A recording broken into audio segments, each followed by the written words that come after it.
lost during the first moment of every question. It did not take me long to learn that olive-skinned people were greasy and dirty. Poor children were even dirtier. To be olive-skinned and poor was to be dirtiest of all. Almost every day, Mr. Landgraf called Joey a spaghetti bender. I knew that was bad. I tried to hide by folding my hands neatly on my desk and being a good girl. Judy, one of the girls in my class, had honey blonde hair and blue eyes. All the boys liked her.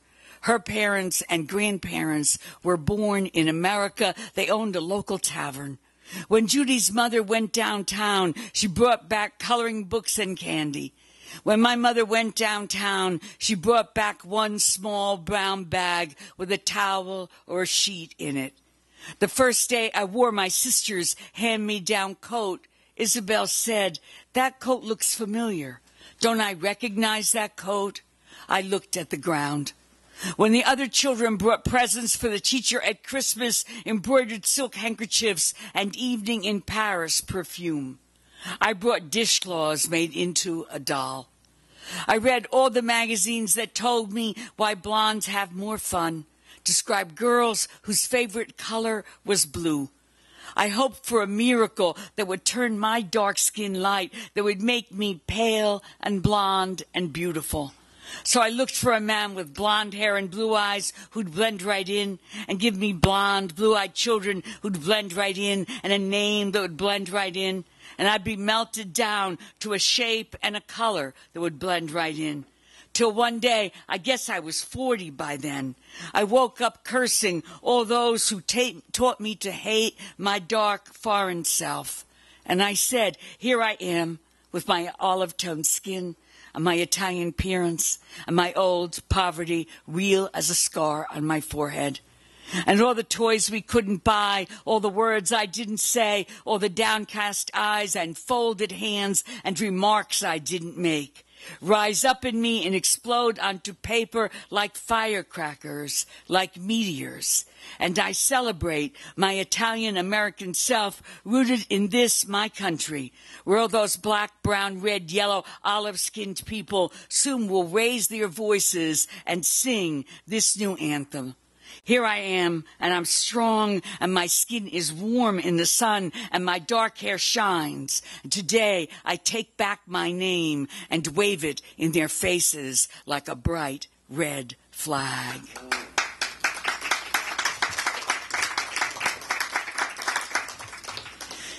The Herald News called Patterson a gritty city. When I walk out of Passaic County Community College at dusk, the sky is the most amazing color, deep violet and luminous, like an old woman who smiles suddenly and looks young. The courthouse dome is outlined against the sky, the rococo arches of the old post office, the clock tower of the new federal building, starkly simple, and the clock tower of the old city hall, ornate and elegant. I love the voices of this city, the eyes of its people, the whooshing sound of the great falls, the old mill that has become a museum, its brickwork shining in sunlight. I see the old man sleeping in the dumpster, the prostitute resting against the walls of St. Paul's Church, the empty crack vials in the gutter, the transvestites on the corner. But under the gritty surface, a fresh energy rises, and it is the heart of the city. It beats in the shiny copper of the fountain in Chauncey Street Park, and the old men in the Roma Club, shrewd and wary, squinting against cigarette smoke, playing Italian card games and drinking espresso. It beats in the chests of the new immigrants, Iranians and Colombians, Cubans and Syrians, Dominicans and Indians, carting their hopes to the city and dreaming. And the young men with their gangster pants, the young underwear showing, and the bravado of the girl with the braids and the yellow barrettes and her starched dress, and the little boy with his torn sneakers and his jeans jacket and the handsome, clean lines of his face. I sing this song for them, for all of them, the saved and the lost, the ones who will survive and the ones who will not. I sing for the Jamaican family and their new restaurant and their hard work and the young Cuban woman who wants to make money from her poetry, and for those who will find the city's heart beating under grit and who will hear its music and sing along.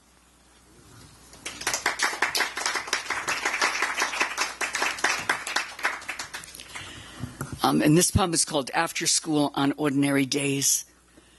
After school on ordinary days, we listened to the tabletop radio and the Lone Ranger and a program where a woman with a husky voice read fairy tales, and we gathered around the radio that was always kept on the china cabinet built into the wall in that tenement kitchen, a china cabinet that held no china except cups and saucers, thick and white and utilitarian, poor people's cups from the 5 and 10 cent store.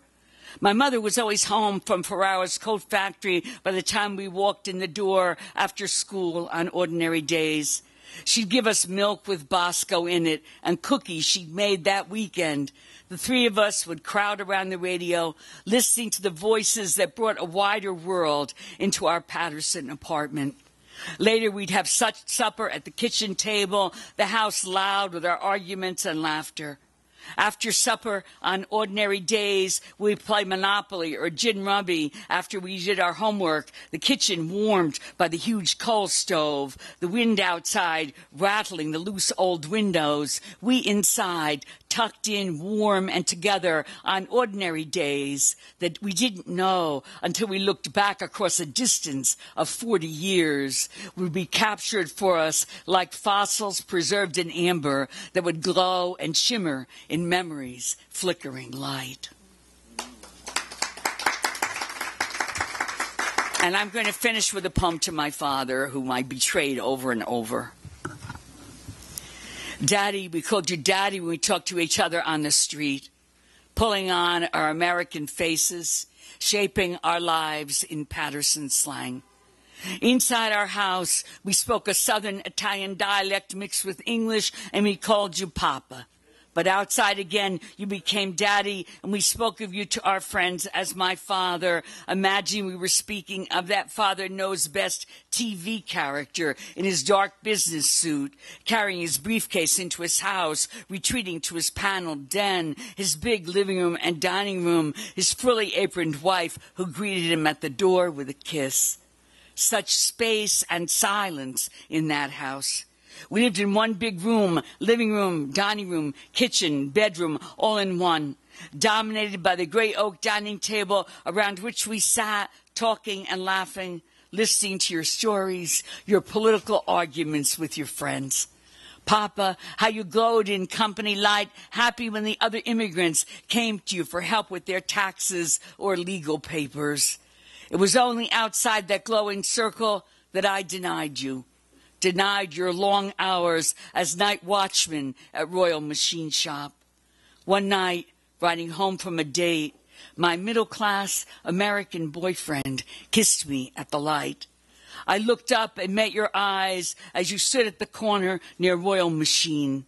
It was nearly midnight, January, cold and windy. You were waiting for the bus, the street light illuminating your face. I pretended I did not see you. Let my boyfriend pull away, leaving you on the empty corner, waiting for the bus to take you home.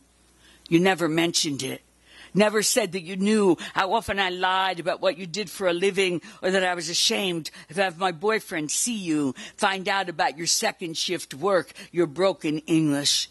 Today, remembering that moment, still illuminated in my mind by the street lamp's gray light, I think of my own son and the distance between us greater than miles.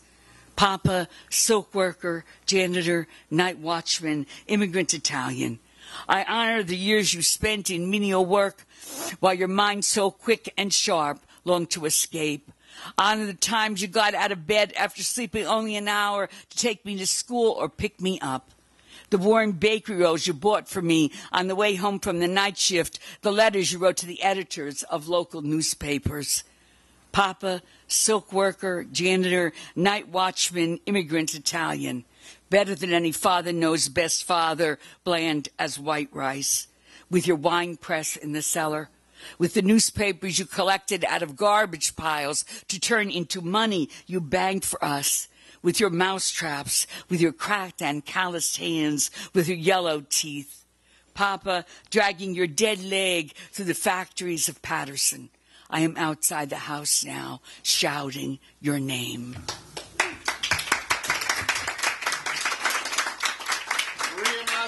Gillan. Thank you. And our next poet is a well-known poet across the country. When we first met, I was just starting out at Wayne State, and to hear the poems that are in this book and to hear him read his poems, it reminds me of home. And to have him in Detroit was just absolutely incredible in December, and it was great to welcome him back. Although he's from Chicago, was in Detroit, went to Houston, he's back living in New York and worked all day, and he's got to go back to Brooklyn. Please welcome award-winning poet Edward Hirsch.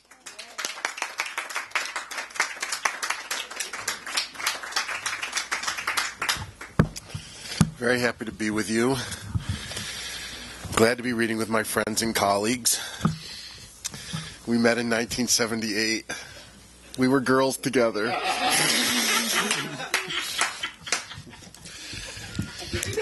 You know, you have a lot of jobs in this life. Most of them are shitty. And, you know, there ought to be some compensations, and this book is one of them. So I'm glad to be part of it. I'm going to read you two poems. The first poem is... it was in my first book, and my one of my grandmother's sisters is the speaker, the sweatshop poem. There are 31 shallow graves in August with 31 swollen coffins waiting. During the day I work in a sweatshop, sewing the pink slips and cotton dresses, the cashmere skirts and thick tweeds of winter. During the day my fingers hum with needles. The needles slide through patches of steaming cloth. I am preparing the hottest iron. I am preparing the warmest clothes for the beautiful thighs of young models and the sweating hips of new mannequins. All day I am prepared for leaving. And at night the factory is silent. My tired face dims in the window. My shadow paces through the empty corridors alone. At night the cloth in my hands never whispers with other men's dreams or purrs with other women's secrets. My exhausted body is too heavy for clothes. All night the heavy tongue of summer repeats its one heavy syllable, its one drooling syllable of stupor. The crystal glass of another night asks me to drink, and I do drink deeply. And later I lie in the naked sheets without sleeping, without breaking the door or plunging into the river, without screaming. But sometimes I move through the house slowly. Sometimes I sit in the dark kitchen or stand at the swollen bathroom window to watch the glistening blue worm, the invisible needle of moonlight, sewing a dark shroud for my body.